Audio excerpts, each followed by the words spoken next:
Welcome back to 755 is Real. I'm David O'Brien, Braves writer at The Athletic. I'm with my co-host, Eric O'Flaherty, former Braves reliever. What's happening, Eric? What a game. Dude, that was one of the most epic damn endings I can remember in a baseball game, period. I mean, you've had some walk-off home runs, but that was in its own way even more exciting, spectacular. I don't get emotional watching games. I barely make any noise or say anything.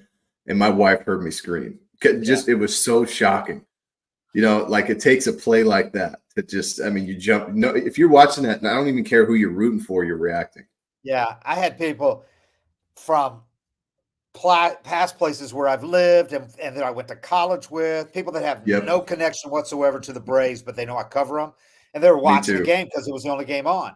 And they're sending me texts and emails going, oh, my God. I'm going, you're watching a Braves game? But then everybody got caught up in it, you know, and just the human drama. And to see them down 4-0 and look dead in the water. They were dead. They were just being dominated by Zach Wheeler was pitching one of the best games I've seen pitched in a postseason. He was DeGrom. I mean, I think he's the closest pitcher I've seen to DeGrom with that extension, arm slot, high fastball, unreal breaking ball, and making pitches. Yeah, I mean, I don't know. Darno was the only guy that looked like he was taking good swings off him, and that's because he caught him. Yeah. That's what I think. You can never get your former catchers out. You never feel good against them, but nobody else, even until Ozzie hit that ball down the line, which he just jumped on a first pitch fastball that he didn't quite get high enough. Yeah. Nobody else really even took a single good swing off him. You look at that pitch that he made to Darno, and it was one of the very few bad pitches he made. That was just a slider right down the middle. It was still first pitch, though. You think you're getting a strike there. But Darno is somebody that knows. Exactly. He's got a better idea than anybody else what he might throw here. Yeah. And he crushed it. I mean, to that point, you're right. It was like DeGrom, if DeGrom were ever healthy anymore. But I couldn't believe how many guys were swinging at fastballs at their neck. But that's that low arm slot. It's that low arm slot. He's like Strider with another 5 inches. But I think it was 7.3 feet of extension. I don't know what Strider's is, but they were talking about it on the broadcast. And when you see when you see guys continually, I think the thing too is that they knew he was challenging with the fastball, and that makes you want to hit the fastball. You know, that it's like that engages the hitter so much when you just come after him and attack him with fastballs. Now they're cheating to it, and you're more likely to keep chasing up. And he played each guy like that, just got him chasing at the top of the zone over and over. So many guys at the top of the zone. Oh, no, 4 inches above the zone. There was guys swinging at pitches 4-6 inches above the zone. But I meant like Strider, though, with the ride, because they both have such a low release point relative to their body size and that extension. They're both getting out there so far. Strider gets out in there 7 feet 2, and he's 5'11". He gets out there close to that. So, everybody, we're so used to this downward plane on these 6'5" guys that throw 100. And he's not there because he's got that extension like Strider does, and they get that ride, and it looks like it's going up, but it's not. But it's not going down. It's not coming down enough. And it looks like it's got that giddy up, that ride at the end, and those guys were swinging at pitches at their neck. And then they were swinging at stuff a foot below the zone because his breaking ball was like, I mean, he was filthy. He was filthy. And he throws, like we talked about last time, he's got the easiest gas, man. It's easy cheese. It's like 97 to 99. Looks like he's playing catch. Yeah, and that's what, like, I saw a lot of Braves fans saying this team looks unmotivated or dead or they look flat. It's like, look at what they're going against. I mean, Game 1, you give them a pass, but then Game 2, you're facing Zach Wheeler. And honestly, that personally, why I know there's a bunch of other cool shit that happened, but Darno hitting that home run was the play of the game. Because he got Wheeler out of that game and just kind of broke the seal and gave him life. Without that, they hadn't showed anything. And he probably finishes that inning. Alvarado goes to the next one, and you're still down 3. And it's probably a wrap. But him hitting that home run was so huge for what it did to change that whole game and get Wheeler out of there, give him a chance. I thought there were 4 moments that you could look at and go, that was the play of the game, or that was in its own way was epic, huge. was Acuna getting on base, stealing second and going to third on that on the error on the play by Trey Turner. Yep. And then alertly, never looking down. And when Trey Turner made that error, he just kept going. So he scored from first on Ozzy's ball. He went first to third, right? And then Turner bobbled that ball. He doesn't even hesitate and goes right. home. He's going first to third, but he slowed down briefly, but he never took his eye off the ball and took up. That was huge because it got the crowd into it. It got the team into it because then they were shut out. And it looked like, oh my God, they're going to be lucky if they get a run. Yeah. So that kind of, that woke everybody up. The crowd had nothing to get excited about till that point. Right. Nothing. So they get excited. They're into it. That's point one. Then what you said, Darno's home run. That's huge because that gets you within a run. Then you're like, okay, now it feels like a Braves game. They can win this all year. Right. They're going to win. Because you're thinking, okay, Wheeler can't go the rest of the game. Anybody they bring in is going to be easier than him. Just about, If he pops up there, though, Wheeler's finishing that inning. Right. So he gets that home run, and they're within a run. And you're thinking, okay, he's not going to go the whole way. The Braves just need one more. They can get it. And then point three, obviously, is Austin Riley. I mean, that was off Hoffman. You could argue, Phillies fans could argue maybe that Hoffman, they shouldn't have been in there, one of their other guys. But Hoffman's pitched great, man. Yeah. I mean, he's become one of their high leverage guys, and he's pitched really well. Austin Riley showed how fucking strong he is, man. Yeah. Because his top hand came off the bat. It wasn't a great looking swing. And most guys hit that ball. There's no way they hit it more than 280, 300 feet. Most guys. Yeah. Well, that's what messed me up too, is because I saw that swing. I saw him out front and it looked like he barreled it, but I'm thinking, can that go? And then I thought it was going to be one of those ones where the camera follows the ball into the stands. And then you see the outfielder at the track, just because Anderson didn't get that excited calling it. He didn't call it like a no doubt. I mean, it was out by 20, 30 feet, but even with that swing, I'm like, shit, I don't know if he got that enough. I know he barreled it, and then it went out by plenty. Yeah. I mean, he's so strong. I mean, his hand came off the bat, and it didn't even matter. I mean, the arc of that launch angle was huge. Yeah. Well, keeping his balance and catching it out front like that with one hand. Yeah. Staying through the ball, incredible. And the place, all of a sudden, it was as loud as it's ever been. It just erupted. It was so loud, man. It was like, oh, my God, everything has changed in less than 30 minutes. Everything has changed.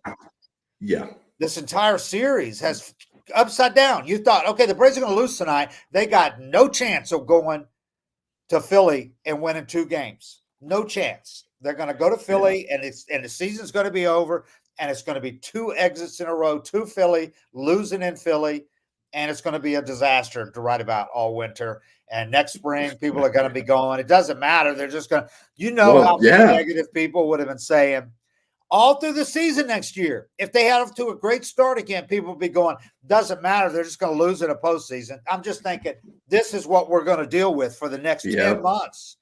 Because if they lose, nobody's going to care. They're not going to look at it rationally. They're going to look at it as back to being a Braves. 2021 was the anomaly. Now they're the real Braves again. I was thinking all this shit's going to happen if they lose this. Riley hits that home run, and it's like, oh, my God, the place has erupted. And then, obviously, point number 4. I mean, that was one of the greatest defensive plays I've seen. I've seen better catches, but the totality of it, the moment, the catch, which was a really great catch. Great catch. But then the wherewithal to immediately come down, land on both feet, and the fact that he's left-handed, he does not make that play if he's right-handed. Yeah, he's got to turn. He's got to turn. And he doesn't go over like this. He's going to catch like that. He's going to go against the wall with his glove hand. Who knows if he holds on to it? Yep. He catches it like this. He with his left arm, he holds it out and braces himself a little bit, softens the blow, lands like this, and doesn't have to really step so much. He takes like one step basically and fires because he used to be a pitcher in high school too. That was a pretty strong throw, even though it bounced. That was a strong throw. I didn't see the miles per hour on it, but it was strong. Well, the key of that play is, and this is, I saw him get criticized, like it wasn't a great throw, but the key was just getting rid of it quick because you're assuming Harper might tag there. Right. You're assuming he's going to second, so he's trying to keep him at first. That's why he threw it to second. Right. He just turned around and got rid of it as quick as he could. Let's keep this guy at first base. But Harper was somehow rounding second. Oh my God. So that's when like the chaos of the play unfolded. Right. I saw that criticism, and I only saw it on one place, MLB Network, afterwards, right? Yeah. They were talking about how it went from being a terrible throw to being a great. No, it wasn't a terrible throw. He didn't. It was have the right time. throw. It's what you assume is happening there. He did not have any time to examine what was happening on the field. He's thinking, if Harper's tagging up, I've got to get it to second, or I got no chance of catching it. So why you just get it in as fast as possible because you never assume this. Nobody does that, and even it's funny because Harper gets criticized for it, but two or three games ago, he runs through a stop sign and everybody loves him for it. He's just got that instinct, you're not going to tell him to stop. Well, he made that same gamble. You can't do it. I mean, you have to be either standing on second there. And that's all he had to do. That's all he had to do because if it drops, you're probably scoring. He got so ultra aggressive. I mean, it's aggressive enough to be all the way to second and stand there, because even then you're thinking, okay, you got to haul ass to get back to first. Yeah. If that guy makes a good throw back to first. I mean, you got to go 90 feet. That guy's just got to throw the ball from out there to first. Yeah. So that's ballsy even to get to second and stay there. Like his manager, like Rob Thompson said, you want to stop before you get to second, Yep, for sure. And he goes, ball's out around second, and he's like 15, 20 feet past second. I mean, he never even slowed down at second. And then he's like, oh, shit, looks back. It's like, I'm surprised he even made a play of it. If he wasn't fast as hell, Harper showed his wheels to get back because he slipped first. He slipped down before he even took off.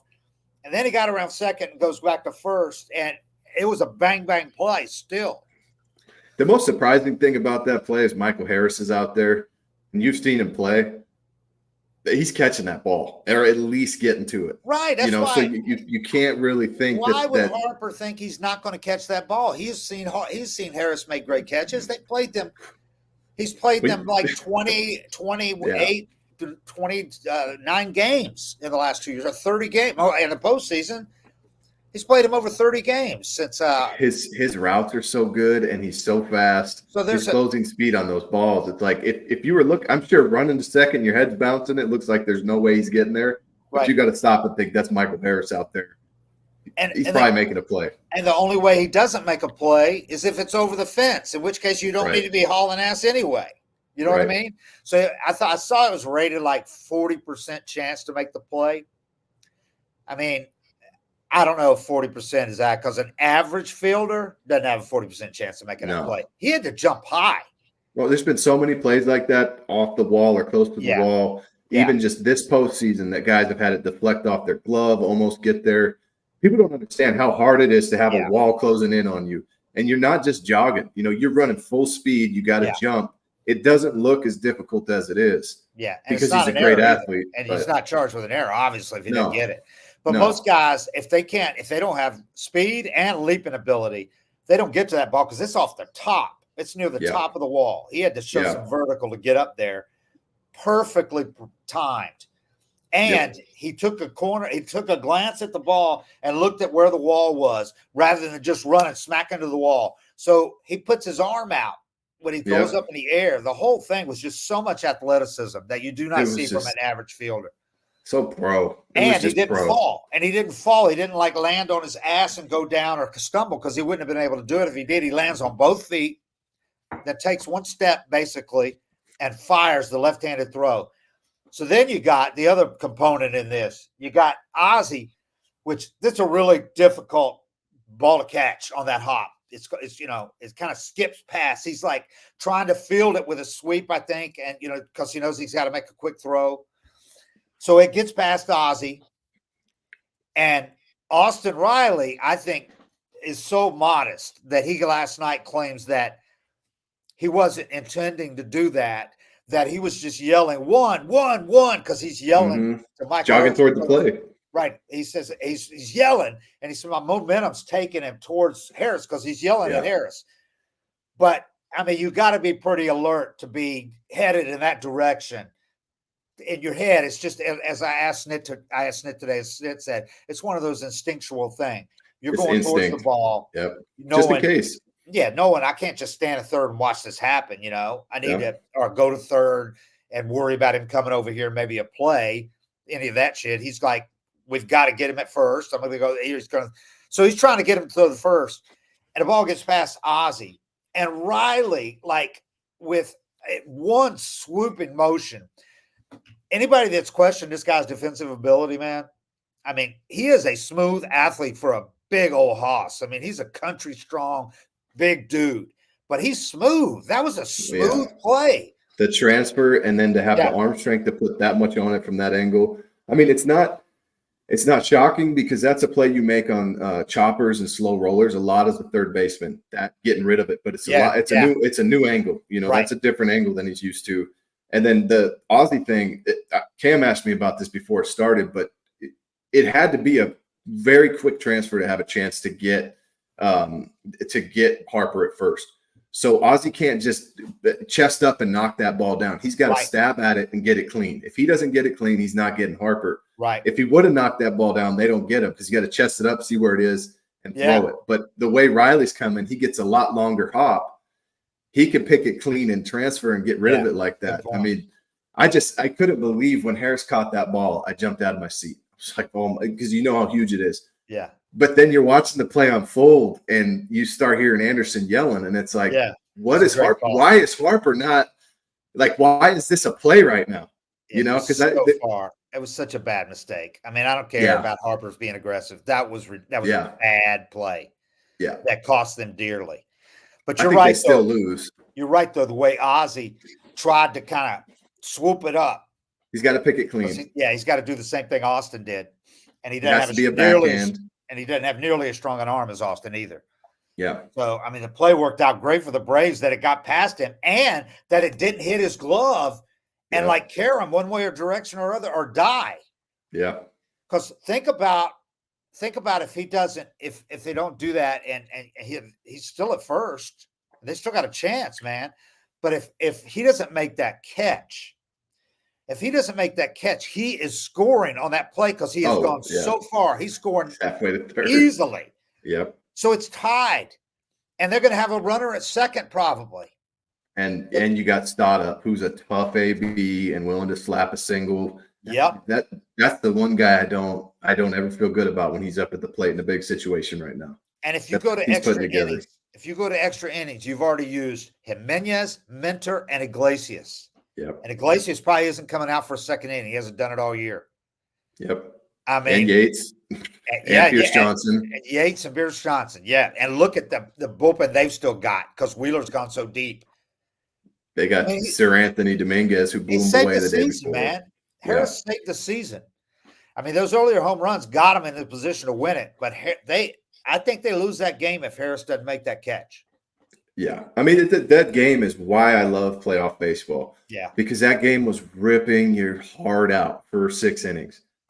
Like when Real Muto came up against Frieden, that at bat he hit the home run, I couldn't watch it because I just had a bad feeling. I was like, I got to go walk on the treadmill and watch the rest of this game. By the time I got the shit on MLB on my TV in front of my treadmill, he'd already hit a 2-run homer. It's 3-0. And from that point forward, you're just like, there just was no momentum going the Braves' way. And if they lose that game, you got to go to Philly, right? For 2, it's going to be tough to win 2 there. And then you got Wheeler in game 5. I mean, it's a wrap. That was it. And Minter kind of hinted at that. He's like, I can't remember exactly how he said it, but he's like, this was a must win. Yeah. This was a must win situation. You're watching your season go down the drain. And then he cleaned it up. But I think everybody felt like, fuck, this thing's over already. Everybody knew it was a must-win game. Yeah. So it said a lot about this team that, I mean, they've done it so many times, but this was your season, not just a game or a series. This was your season. And they still would not just put their heads down and go away quietly. And this team never does. And Acuna, he hasn't had a good series, but man, those were big. The walk and the hit by pitch, he gets on base, and then he doesn't he's still aggressive. He's aggressive Acuna. And he made that happen. He gave the Yep. crowd life, and the crowd, Mentor said the crowd won it for us. I think that's exaggerating, but the crowd was huge in that game. Yeah. They were huge because they were dead. They didn't have anything to get excited about. It's not their fault. Nothing. They had nothing. Yeah. I was like, they're getting unfairly criticized here a little bit because there hasn't even been a moment to him. Wheeler is shoving it up their ass, man. I mean, they being dominated. Because you're looking like it's going to be 6 straight games where the Phillies, I mean, the Braves hitting like one of those last year, but 6 playoff games in a row that the Phillies have basically handled you. And they're going to eliminate you in 3 or 4 games again. But I don't think you could fault the Braves too much because every team except the Astros came out like shit after that 5-day layoff. And then game 2, you get Wheeler. Yeah, Wheeler. Yeah, I don't care if you played a doubleheader the day before, you're still not seeing enough pitches to hit Wheeler last night. Yeah, there's no doubt. So it was kind of a perfect shitstorm. They do have to change that. And look at the Dodgers, man. The Dodgers are done to the Diamondbacks. Yeah. I mean, the Diamondbacks are playing good ball now. Yeah. And we were just talking about the Diamondbacks like 2 weeks ago, folding their tents because it looked like they were going to be the team that played the Braves in the division series, and they kept slipping down. Yep. Worked out better for them, it looks like. And you know what? It may have worked out better for the Braves. Who knows? But this Phillies team is rugged. They got, and this, I mean, everybody's so excited and all this, but then now you got to come get, about facing a hurry. How the Braves know they're facing Aaron Nola in game 3. Aaron Nola has pitched really well against the Braves. His ERA this year is not nearly what it was in the past, but he's pitched well against the Braves still. At home, and that place is going to be at home. A zoo. He pitches great here. Their bullpen, again, is going to be they can use everybody in the pen because they got another day of rest.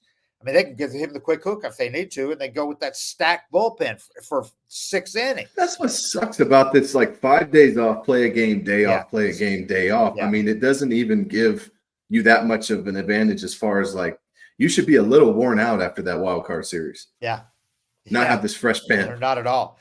No. And that extra day really helped in the NLD in this side this year. They didn't have it last year. That extra day. You won the wild card series in 2 games. So you had 2 days off. You play 1 game, you have a day off. You play another game, you have a day off. I mean, you have to play 2 straight you got games. A fresh pen. Yeah. And then for the Braves, you got 5 days off, and you kind of shake a little rust. Then you know what? Go sit again. Right. And then tomorrow you face Wheeler. Well, Harris said it took them. They come back from 5 days off. They had the 3 scrimmage games, but those aren't. Like we've talked about, the pitchers aren't pitching in on your hands. The pitchers are not going to hurt. They're going to hit Ronald Acuna in the elbow. No. It's different. That's why the Braves hit like 1 million home runs in those scrimmage games. So everything's away. So you're taking. It's better than batting practice, but it's still not anything close to game intensity, even though they said, we felt great coming in. Those scrimmages were great. Still not the same. And Harris said after the game, it took us, a game to shake the rust off. And I think tonight we did. And then you got Wheeler. Yeah. So, I mean, maybe if they'd had a normal pitcher, maybe it wouldn't have been like that and come down to the wire. But as it turns out, it's the best way they could have won rather than just win a 4-2 game and everything. Now they're just like, now they feel like they've stole the momentum back. Because they had given away home field advantage by losing game 1. And the Phillies still have home field advantage because they got 2 games here and 1 in Atlanta. They still got home field advantage. The Phillies do now. From here on out, the Braves have got momentum, though. Right now, the Braves feel like and the Phillies inside, they know they pissed away the momentum. If they can jump out early on Nola, now the Phillies feel that pressure. And I was thinking about this the other day. Like, you could really see the offense pressing. Some of the pitches they were swinging at. Just expanding the zone, trying to do too much, trying to be the guy. That's why I thought d'Arnaud's homer was so huge because it just broke that ice. But they haven't they haven't had to score. Like, they haven't played a high pressure game where they have to score. Maybe all season, all season long, they jumped out to early leads, raked. They've never been in this position. The first inning runs. I mean, they scored so many first inning runs. And they had a comfy lead all year. As far as I don't think the offense felt this pressure that they felt in these 2 games the entire season. Yeah, I mean, they blew some leads. They got behind in a lot of games, but who cares? You got a 10-game lead, right? And you weren't facing Wheeler. Yeah, it was just a much less pressured environment to forge those comebacks, to do it. Now you're facing Wheeler down. You're losing 3-0. And a great bullpen. Some hard throwing dudes, some nasty dudes lined up. Yeah. Yeah. So it was impressive. We got Corey Carter says this series is like trying to win a race with the Phillies getting a running start. Yep. Yeah, that's what it ended up being. The off day on Sunday makes no sense. It only does more to take away the Braves' advantage. Well, we explained that, why they did it. It does make no sense. But TV rules the day, and MLB did not want all of its games on the same, all 4 of its division series games on the same days. And then you would have a day like today, a travel day, where nobody played. They don't want that. They want there to start be the series later. Honestly, want there to be 2 games on every day. You've had 5 days off. What's 6? Start the series later so you play 2 in a row. So there's not one day where there's not games being played. That's all they care about, man. That's all. TV rules the day. But you could do that if you started the series later. Well, they're not going to if you've already had. But they already went through this, and the reason why you could not do the wild card series, why you had to compress it into 3 games at one site, because you can't go any further into November because of football commitments with all the networks. Again, TV rules the day. Yeah. It just sucks. And logistically, if you think about it, we might see this year what the kind of the nightmare that MLB has in the back of their minds, but worried about. Minnesota builds a ballpark without a dome because they can't afford a dome really with public funding. Now they got a damn good team. They haven't played deep into the postseason yet with that new ballpark without a dome. You could easily have a snowstorm hit Minnesota in November, just like you could in Colorado. Then what happens? We'll see. Figure it out. Right. I mean, they've rolled the dice. They've been lucky so far because Minnesota hasn't gone deep in the postseason, and they've had good weather for their games. I mean, it can be snowing there now, but with climate change and all that, it doesn't get as cold early, But I mean, no, you're talking about playing in November already. Yeah. So they're not going to do it. And football, the big thing is football. Those networks are committed to having football games on at a certain point. They're not going to give up football for baseball. For the World Series. No. A random game in the middle of the season doesn't draw like the World Series. The only way you can fix some of these problems like this having a bye would be, I was talking about this last night with somebody. You can add 2 wildcard teams, right? 2 more in each league. Then everybody plays. Nobody has a bye. Yeah. And the best team gets the worst team. So it's like a practice, like a little trial run. And it could still be the best teams play at home or whatever if you want to do something like that. And you reduce the season to 154, which it was for decades and decades. But the problem with that is no league has ever reduced a season. They just keep adding games, like the NFL. Add games, even though all the players get hurt and maimed, they keep adding games because there's so much money involved. But in baseball, you could maybe sell it because what you do is tell those owners who don't want to give up the 8 games, go back to 154, you divvy up the playoff money. Yeah. You're going to get a percentage of the playoff money to make up for those 8 regular season games.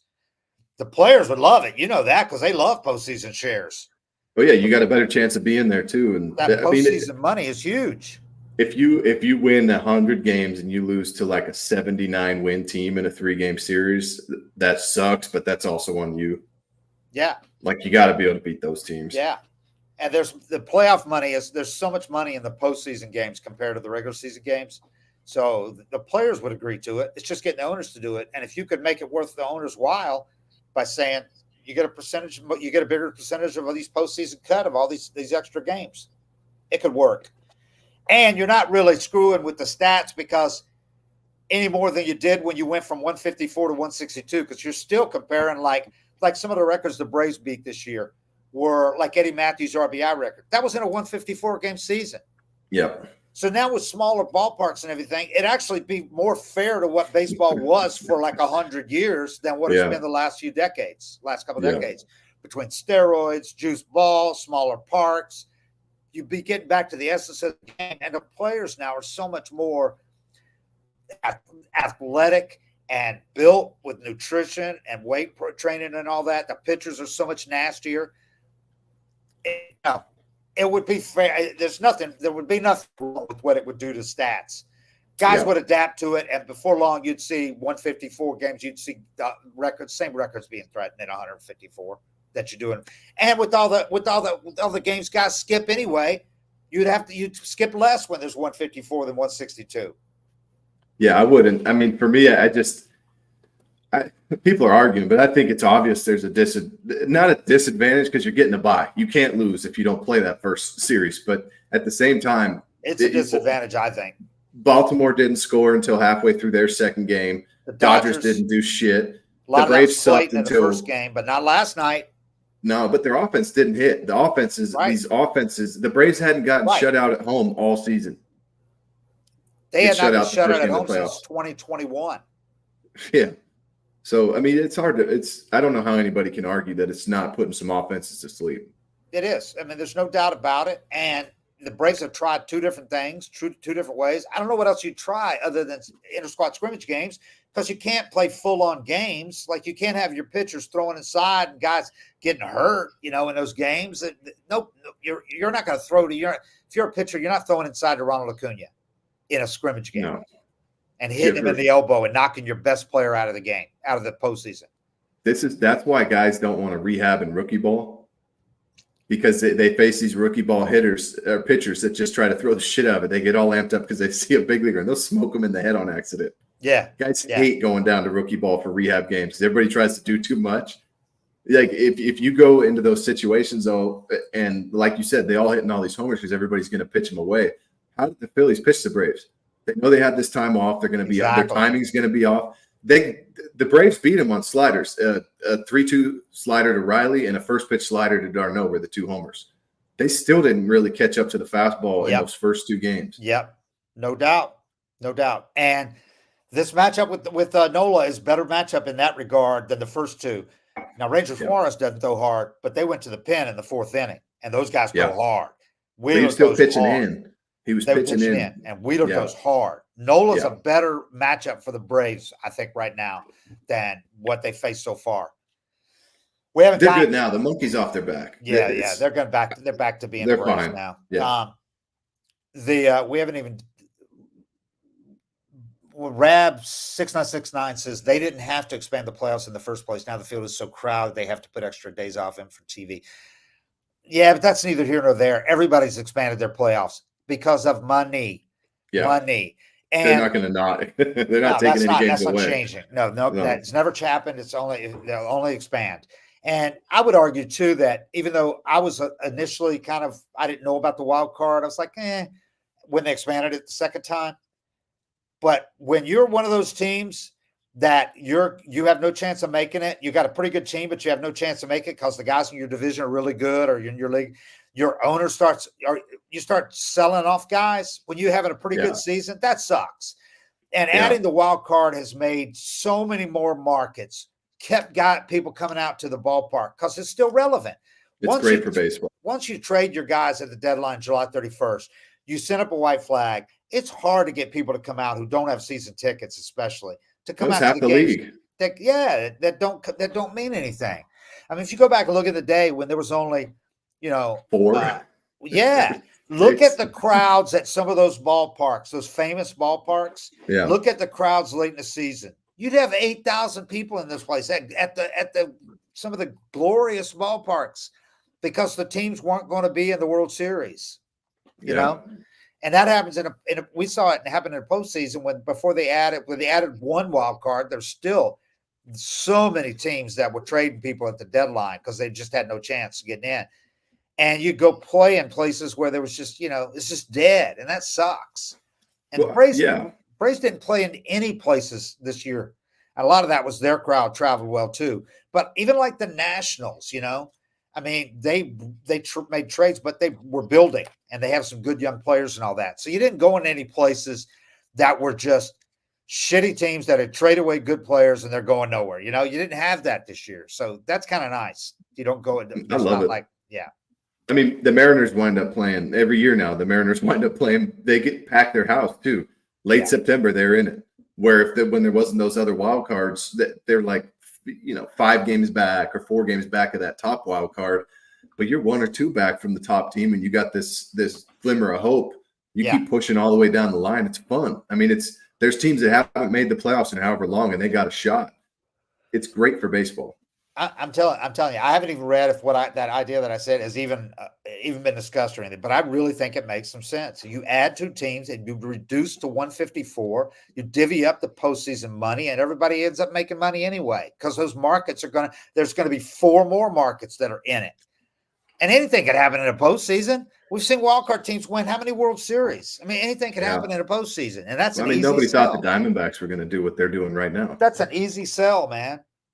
The only tough sell about it is if you have this team that's kind of trash, but they have 2 like stud starting pitchers.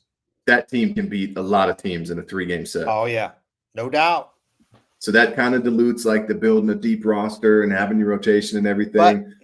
But you know what? Look at the other leagues. Look how many the NFL is built on upsets in the postseason, in the playoffs. Yeah. How many teams get upset? It happens all the time. The only place that really doesn't happen or seem to happen is the NBA, because the teams usually is 5 guys. The big teams are going to have 3 studs, and just a scrappy team that barely got in. It's not going to beat a team with 3 great players. But and if you added 4 more teams, by the way, you still would have only the same percentage, like I think lesser than the NBA gets in postseason teams. I saw this. I'm trying to find it, but I saw this stat of, to make a series fair, how many games you'd have to play where the better team wins. Because in the NBA, it's like 85% of the time the better team wins. Right. I'm not going to be able to find it, but it was like hockey, you'd have to play like a 20-game series to get it right. MLB, it'd have to be a 75-game series for the better team to match that NBA success rate, where the better team goes on 85% of the time. Right. In MLB, just because so much shit can happen, and baseball's it's so tough to score. You have to play a 75-game series for it to be fair. Because there's no other sport where so much depends on the one guy, the guy that's holding the baseball on the mound. Yep. And you can say, get a quick hook, but a guy can give up a 3-run homer, though, before you give him that quick hook. Which brings us to Game 3 starter for the Braves and Bryce Elder. They have not named a starter, and I don't know if it's going to be Bryce Elder. We had a Zoom call with Snit today. I mean, this could literally be announced while we're on. That's our dumb luck. It'll be announced before we get off the air. I bet it's later tomorrow. But Snit said that he was going to, they're still discussing it, and he thought they'd have a decision like the next hour. That didn't mean they were going to announce it. They were just about to fly from Atlanta. I had just landed in Philly. I got on the Zoom call with Snit, and then they also did one with Mentor and Sean Murphy. But Snit said, I asked Snit, have you got a starter yet? He said, no, we don't. We're still discussing it. They're taking into account everything. And I asked him, I said, does the environment, kind of the magnitude of the moment and all that, does that play into maybe the decision? Say you were going to start Smith Sharver. Do you Shawver, do you consider that? He goes, all that is being considered. And, part of me says Smith Shawver is a really cool customer and he's not going to be affected by it. Other part of me says he hasn't pitched in anything even close to this environment. He made his debut, I think, in Arizona, pitched well, but that was nothing compared to this. He's pitching in a big crowd in Atlanta. Philly right now might be the loudest place. I mean, Truist Park last night had a couple of moments where it matched Philly, but the Philly environment overall might be the loudest, and you're warming up in that bullpen. You can tell people how that crowd is. Oh, my God. They don't have any – they will – if your mom died, they will talk about how your mom died, and do you miss her while you're trying to warm up to go – they don't care. They want you to hate life while you're warming up in that pen, and it's not just while you're warming up. If you go get some water, there's 25 guys on you. Anytime you come out from under that little covering and stand out there to go stretch, they're going to make fun of your stretch. There's 80 drunk people screaming at you every time you do anything. And the stadium itself, I haven't been in it for the playoffs, but the stadium itself, their fans, when you throw a 2-0 or 0-1 ball in the 8th inning and the whole stadium erupts. They just have this feel for when to get loud and when to kind of pound on you for that momentum. But even regular season games there, I thought that was the most rowdy stadium I pitched in on the road. Maybe I'm biased because I pitched there so much and saw it so much. And it's much louder now. it's going to be bonkers. Yeah. I go back and forth. We kind of went back and forth last night with Smith Shaver or Elder. The only thing I don't like about Elder is that short porch and left, and he's throwing that sinker running away from lefties. And he was up a lot his last few games. You know, he had a good start against Philly earlier in the season, but his one late was not great. He had a good start against everybody early in the season. He got out of so many jams with the ground ball double play. I mean, he wasn't getting those late. He was giving up home runs and walks. Walks. He had more walks than strikeouts in his last 3 starts. The walks will absolutely kill you against this team. They're patient. I mean, you got a leadoff guy who's hitting under 200, but he'll walk all the time, or he'll take you deep. Yeah. So I love Smith Shaver's stuff against these guys, but he's 20 years old. 20. And he's made 5 MLB starts. I don't know if he's ready for this. I like him pitching in the game. I don't mind that. I think you'd be better off bringing him into the game after it's already going and he doesn't have time to think about it. And if you are starting him tomorrow, I wouldn't tell him until tomorrow morning. I would not tell him today. Let him get some sleep tonight. Yeah, he ain't sleeping if you tell him. So there's pros and cons to all these. I mean, Elder, you could say, we know Elder has stepped up when we thought, he's got no chance, and he's stepped up, and he's defied the critics, because he throws 88, 90 miles an hour. But he's a throwback, and he's so different than what these guys face regularly. They don't face pitchers like him.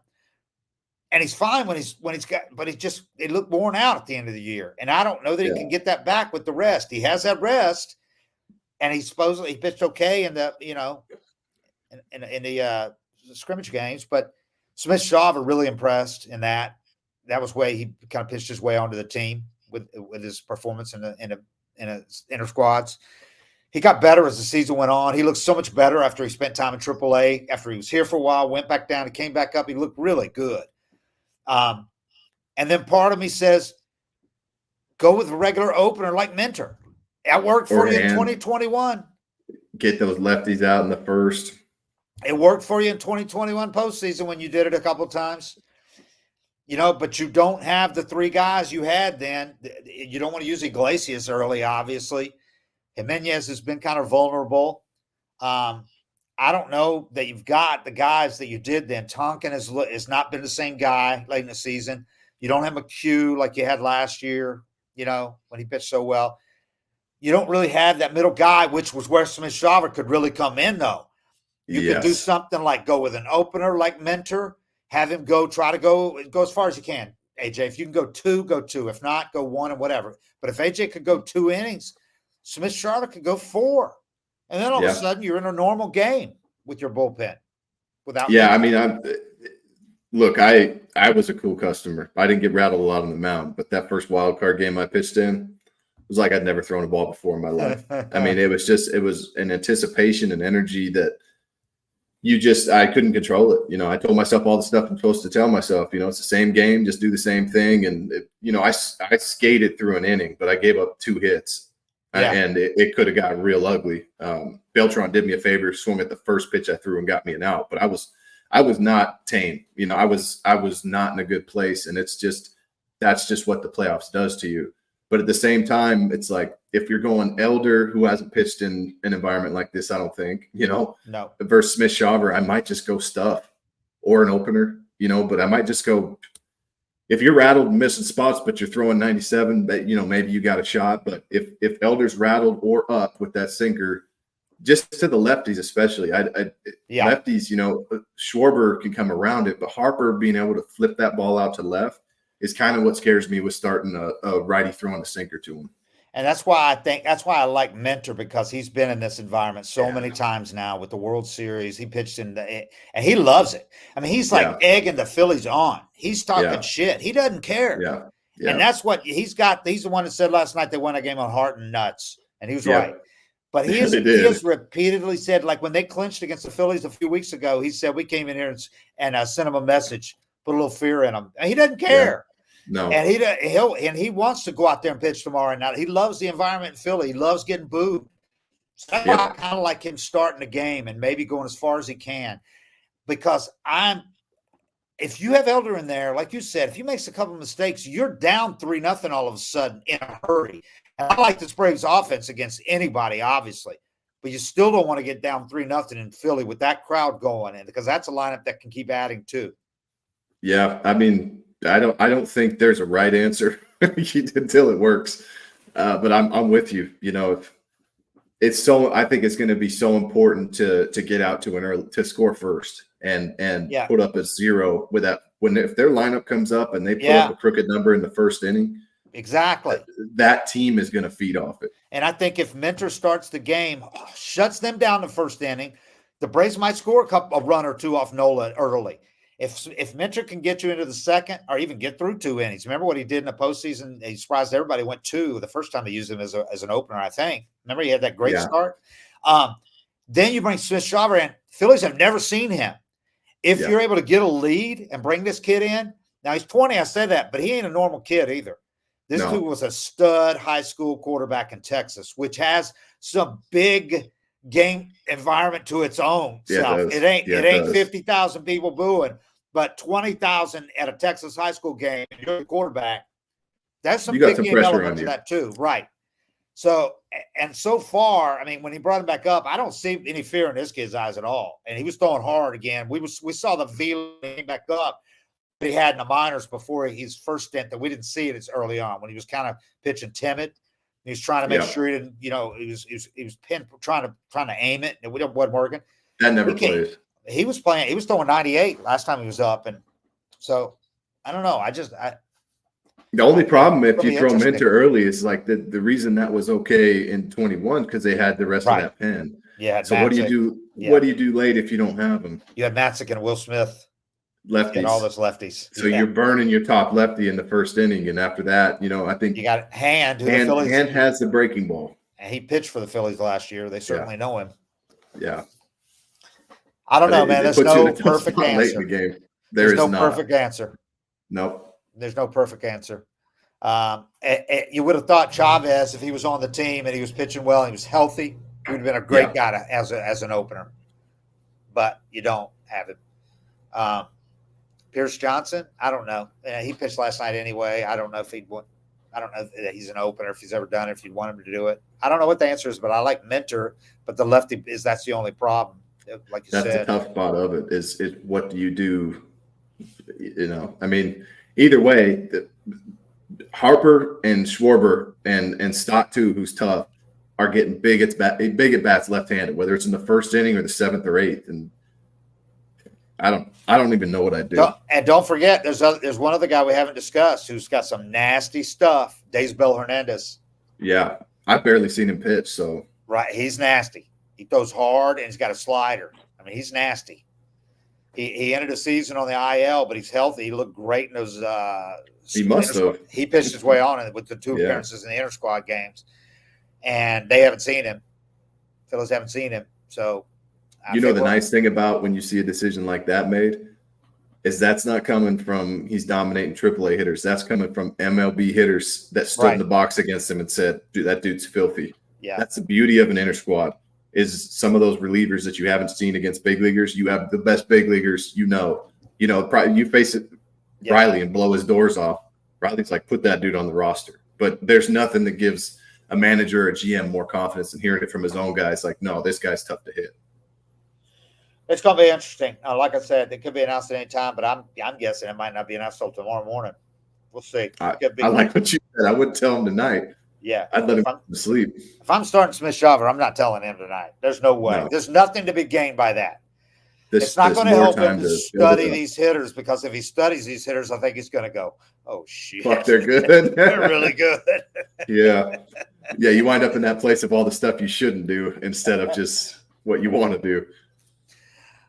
So yeah, I'm going to get off this thing and make a reservation in Arizona, because I certainly didn't think I was going to have to do for the LCS. I thought I'd just be safe by doing my reservation in LA, but now I got to do Arizona. Yeah. Can you imagine if we'd have if going into spring training we'd have said the Braves and the Diamondbacks and the LCS? You could have won a lot of money on that bet. That'd be a good bet. Or the Phillies and the Diamondbacks.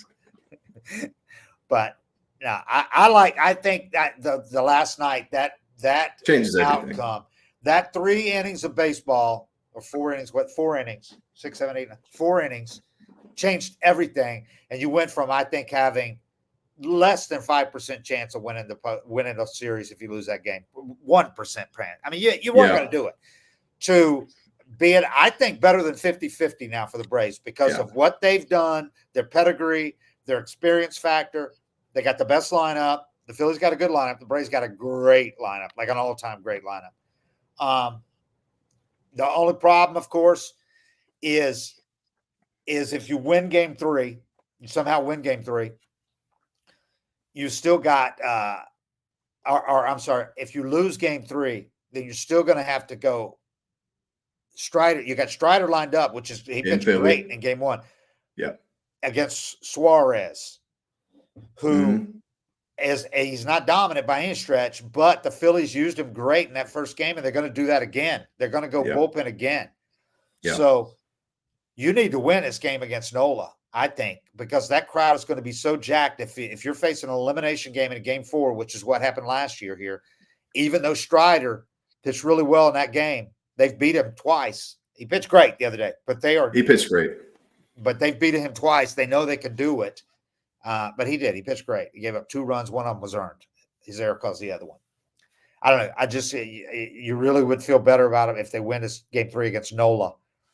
A guy you don't want to play an elimination game in Philly. Not in Philly. If you have to play one, you want it to be at home. And then if you can get this thing, if you can split and get this thing back for a game 5 in Atlanta, Max will pitch better. I think Max had his bad start. He got out of the way. The biggest thing was the blister did not crop back up. He's going to be more confident. He's going to, he shook off the rust. You got to like him in that game. And they're going to have Wheeler again, and he can't possibly pitch as well as he did in that game last night. Well, and they'll have seen it. I mean, it's like, I just think that's such a tough. They started taking better swings on his fastball, later in the game, but that's why it's like it's like Strider's fastball where you have to see it and then see how far. Yeah. That's like what Correa would always talk about, is how many inches of jump a pitcher's fastball had, and it kind of helped them know how far above the fastball they feel like they have to swing. But I think another look at him within this short period would be pretty good advantage. I think back-to-back starts in 5 days would be key. If you look, they hit him a month ago. They were the first team. They had 3 home runs off of him. First team to do that in a couple of years off Wheeler. And 6 runs against him. The Phillies didn't even get a look at Max yesterday, if you ask me. Right. I mean, he had nothing. He was yanking his fastball. He was going to a ton of off speed, but he couldn't land that either. I mean, they didn't have a lot of at-bats where they had to make a decision. They were comfy and ahead in every single at-bat because he fell behind so much. So I don't even know if they got to look at him. They didn't see his good stuff. Yeah. Yeah. Yeah, it's I just think that they have a really good shot of winning this thing now. You'd feel even better about their chances if they had Charlie, obviously, or if they had a healthy, strong Chavi. Or a couple of the other pitchers were pitching really well right now. But it comes back to they can score 6 to 8 runs off anybody. Yeah. And we saw that last night, how fast they could change it with one swing. Isn't it funny you watch that all year though, and you forget they can do it when it looks like that. Yeah. Hoffman wasn't giving up shit lately, and he destroyed that. Wheeler, it looked like he was going to for a while there. He hadn't given up a hit or a wall through 5 innings. Only thing was a reach a Trey Turner error. Yeah.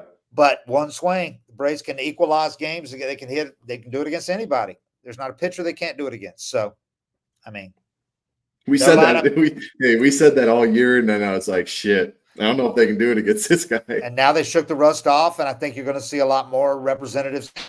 It wouldn't surprise me if they come out and have one of their first standings against Nola that they had all year, because so far they haven't done that at all. They've gone down quietly in the first. It starts with Acuna. He hasn't had the series he wants to have yet. Nah, he's due to break out, man. Acuna's due to break out with a couple of hits, maybe a home run. He really is. So it's going to be interesting. Got a series. Man, what a game. Wow, what a game. That was just tremendous. That was as good as it gets. That's the reason you get excited for the playoffs. And if you're the damn Phillies, man, you're going, that's as bad as it gets. That was you tore their heart out because they got an all-time start from Wheeler and you still beat them. Those are the ones that, I mean, those are ones you look back on. If you're the Braves, you look back on and you'd be like, this win might be why we win a World Series. But if you're the Phillies, you have to look back on this win and be like, those are the ones that cost you, the ones you let slip away like that. Those hurt the most, the late losses. It would have been way worse it would have been way better for Philly if the Braves just came out and scored 10 in the first 2 innings. Oh, yeah. Oh, yeah. They were bombed on that plane ride. And Harper, he's feeling like shit. I mean, he should, because that was a horrible mistake. Mentor, Brad Daniel pointed out, was talking. Somebody said Mentor's been shaky lately, but Mentor did get it done in the 8th fight. He sure did. He came in 1, 2, 3. Yeah. And then they brought him out in the 4th because they did not want to have Iglesias place Harper. I thought that was smart. Oh, that was like very 7 smart. for 10 with 4 homers off Iglesias. At a certain point, you go, okay, let's not be macho and let our guy go out and prove himself. Let's just not let's take that out of his hands. Yep. And I know Iglesias had to be going, yeah, that's a good call. One more thing, I can't believe Castellanos hit the ball that far with that swing he took. He's strong too. Yeah, I was shocked it went that far. He's a strong he looked out dude. Front off the plate. Yeah, it really was, and he hit it 100 miles an hour. Yeah, they're the one team that has the exit velos like the Braves do. Usually, you look at a Braves game, and like on Savant, you look at the exit velos, and the Braves usually have like 8 of the top 10. Yeah, 8 of the top 10, 9 of the top 10. The Phillies, it was the opposite last night for most of the game until those home runs. Yeah, but it's been like that for 2 games. I mean, the Phillies have hit a lot of balls 100 to 110. They hit a lot of balls hard off Max early. And how about the one off Strider? Hardest hit home run ever hardest hit ball off 115. Another first pitch slider. I mean, it's so crazy now. You used to get all these first pitch sliders, free strikes, and Harper hits at 115. That's how much the game's changed. Yeah. Yeah. Nuts. The guy throws 98 invisible. D'Arnaud takes Wheeler deep. Wheeler's got the most ridiculous fastball the Braves have faced this season. Wheeler throws a first pitch slider. D'Arnaud, he rakes it out. Well, the good thing is Charlie's getting healthy. He's been with the team, no setbacks, none of that, and Max's blister held up. So I mean, you're shaping up. You can see it if they can get past this. You could have 3 good starters for the LCS. 3 good starters with this lineup in a best of 7. We talked about this. I felt going into this series, the winner of this series, I think, is going to win the World Series, and I have not changed my mind on that at all. If anything, 100%. I feel stronger about it because the Dodgers were the only team I thought had a chance. Yeah, and the Astros are looking good, but they don't have that dominant pitching they've had in the past. No, the Rangers are the shocking team. Yeah, shocking. I mean, Bruce Bochy, cap tip to him, man, because he's got these guys playing. They haven't had to go heavy on the bullpen yet, but still, they're hitting. Walking Seager 5 times. I don't know about that, man. That's hard to do too because he swings early. Yeah. Oh, surprised me, but I shouldn't have been because it's their first time there. You know, I think they're building. They're young still. You know, and the Rangers came in much more experienced, but that did surprise me. But yeah, I think these 2 teams are the best 2 teams in the tournament right here. Yeah, I agree. So we'll see. It's gonna be interesting. This is gonna be good games here in Philly. The next 2 nights, it's gonna be loud. Yeah, and they won't have to face Wheeler until Game 5. It'd be nice to just knock it out and not have to do that. But yeah, that dude's good, man. He's so much better than when he was with the Mets because he was always hurt with the Mets. He's always hurt. Yeah, God, he's good.